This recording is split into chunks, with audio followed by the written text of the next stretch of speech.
Free plastic surgery contest! What? Yes! Real quick, you have a chance to win a free plastic surgery here in Seoul, the beauty capital of the world. It is 100% legitimate. I applied myself, and I will give you guys more information on how you can enter this contest too at the timestamp here.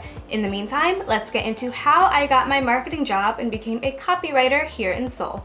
Hello everyone and welcome back to my channel, or if you are new, welcome here to my channel in general. If you follow me here or on Instagram or both, hopefully you know that I have a marketing job here in Korea. I am working as a content strategist, copywriter. I'm a copywriter. What? That is literally my boss right now. A lot of you guys have been DMing me about this, asking what my job is, how I got it, and of course I understand. I too was in your position where I desperately wanted more information on how to become someone in marketing in Korea. And I will first start by saying I do have a degree in advertising. And yes, advertising and marketing are different. And I think the best way to explain the difference is actually how my school divided the two.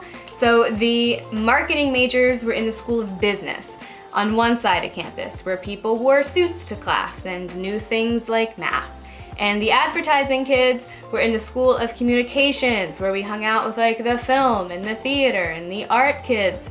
And we never wore suits to class except on like final presentations. But at any rate, yeah, the marketers are the people that do the businessy things. They know the numbers, and the advertisers are the more creative people. In my brain, art is infallible, but numbers, math are totally abstract. I do have a double concentration in copywriting and art direction, so I took both writing and design courses, but for the sake of this video, advertising and marketing are one and the same, and yes, I am technically on a marketing team. But let's rewind back to this past summer, where if you guys were with me at that point, you knew that I took a month break from YouTube. That was crisis time when I was trying to figure out my visa, because of course to have any job, any legal job here in Korea or any other country, you need a valid working visa. I had applied for a social media position and was super psyched about that job and the company itself until the company's lawyer called me and was like, hey, the laws have changed. You no longer apply for the E7 professional work visa, which shattered my world and launched us into crisis mode. So guys, this is the most important part of the video. If you're looking to come to Korea and you're looking specifically at communications or marketing jobs, you're probably gonna look at the E7 visa, and there are a ton of visas for a ton of different things. It probably isn't your only option, so do your research, look at all of the visas that are out there. But if you think you're gonna be needing the E7 visa, please listen to me, heed my advice. This is the most important part of the video. The laws have changed. There are 3 ways to get an E7 professional working visa. 1, a master's degree in a relevant field. 2, a bachelor's degree in a relevant field and 1 year of relevant work experience beginning after your date of graduation. The 3rd way to get the visa is to have 5 years of relevant work experience already. And there are some other like loopholes, not loopholes, but just other ways to get around it. For example, if you graduated from a Korean university. But please, if you really want the E7 visa, don't do what I did. I graduated university and I was back in Korea before the end of the summer. I was back here in like 2 or 3 months. You can't do that anymore. If you want a non-teaching job here in Korea and you think you might need the E7, please, no matter how badly you want to be here, if you really want that chance at a non-teaching job, stay in your home country and get that 1 year of relevant work experience before you hop countries.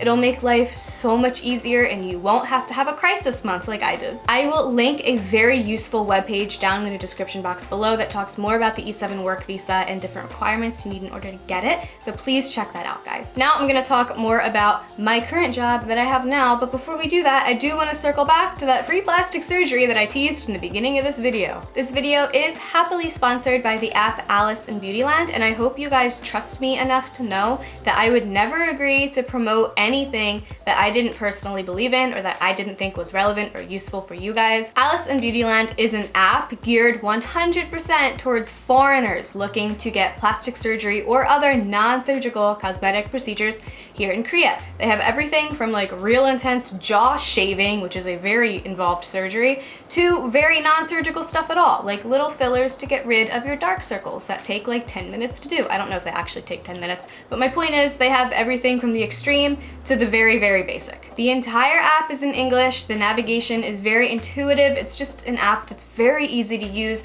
and there are almost 2,000 clinics on this app. As I mentioned before, numbers are very abstract in my brain. I can't imagine 2,000 of anything, let alone 2,000 whole clinics. And there are almost 300 different kinds of treatments you can get, again, from like the more extreme to the very, very basic, and they're all there for you to browse and peruse just to see what's out there. Now, onto the good stuff, the thing you want to hear about, the contest. Yes, from now until February 21st, there is a free plastic surgery contest going on where you can apply to receive a free procedure.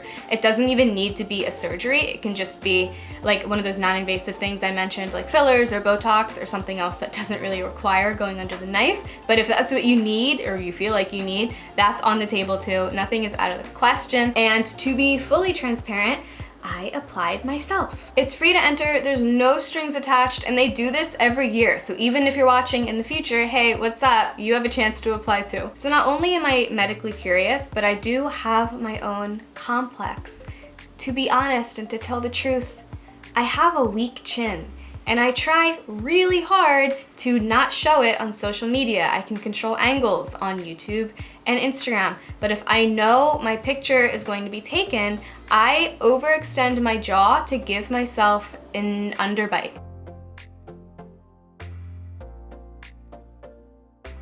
When I don't know a picture's being taken of me and I look back on it, I look like double chin, like where did it go? Like someone just cut it off. I'm very self-conscious about my chin, and I'm always sticking my jaw out in pictures to make people think I have a strong jawline. Now you guys know the truth. Every clinic, yes, all like 2,000 of them, offer a free consultation on whatever they're specially promoting. So if you go like through promotions and you're like, oh, I'm interested in that, you can get a free consultation.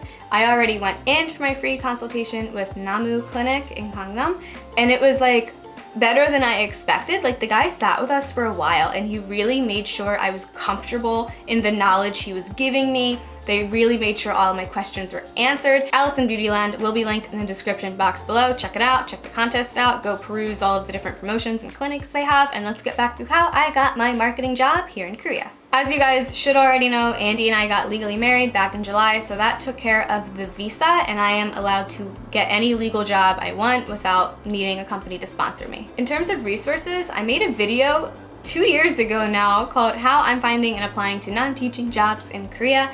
And that video, everything in it is still 110% applicable. It's all still very relevant information. I am not going to basically sit here and remake that video. I'll link it above. Go check it out. I'm not repeating anything that was in that video. It's all still perfect information on how to literally find jobs here. And the job that I have now was actually found using the Facebook group that is mentioned in that video. So again, go watch that video and then come back here. If you've already seen it, you already remember, you already know what Facebook group I'm talking about. Let's continue. So I actually applied for the job I have now while I was still home, visiting family in the States in October, and I applied, and the CEO himself got back to me within like 1 day or something and was like, when can you come in and interview?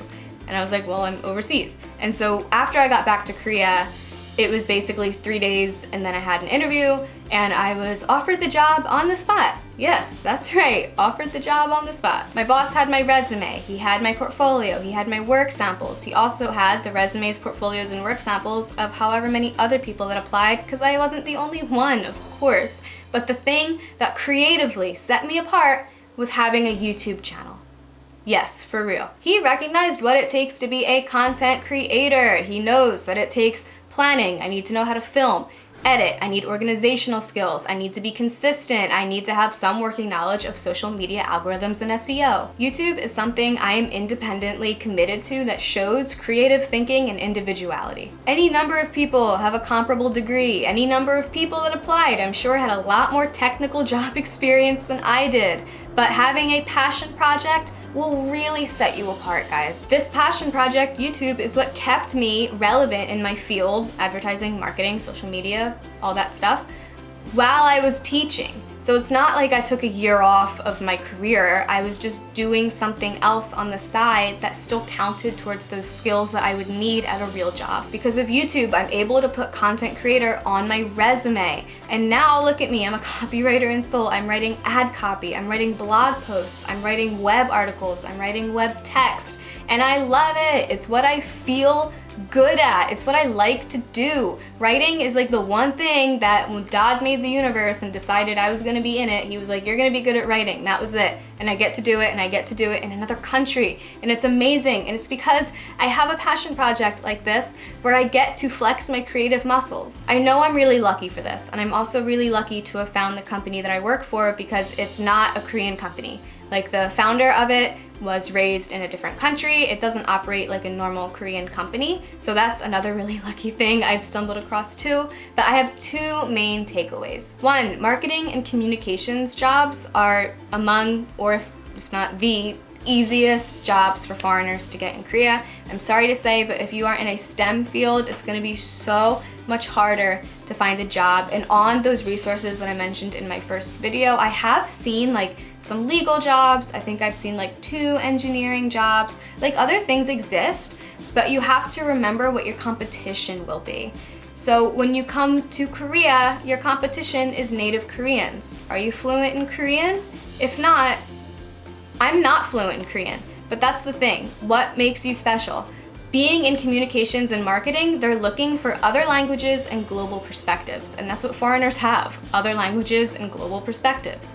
Do you need to know other languages and know what the world is like when you're doing things like math? Not really. So keep that in mind. There is a reason why marketing and communications are the easiest jobs to get here. I'm not saying other fields don't have jobs, they absolutely do, but you need to be realistic. They're gonna be a little harder to get and competition is gonna be tougher. 2, this is actually the biggest takeaway. Have a passion project, please, especially if you are in the same field as me, because we are creatives. Have a blog, start that YouTube channel. A lot of you guys actually messaged me like, I want to start a YouTube channel, but I don't know how. Just start, just do it. Don't care about all the technical stuff. Just flex your creative muscles. Curate your Instagram to be a feed of your photography skills. Just put something out into the world that shows that the field you're in is more than just like a job that you'll do. It's your passion, it's what you're good at. Prove to others that you're worth it. Everyone has a resume, everyone has a portfolio, everyone has work samples. Not everyone has a blog, not everyone has a YouTube channel, not everyone has proof that they're a great photographer. Everyone knows BuzzFeed, right? We all know BuzzFeed.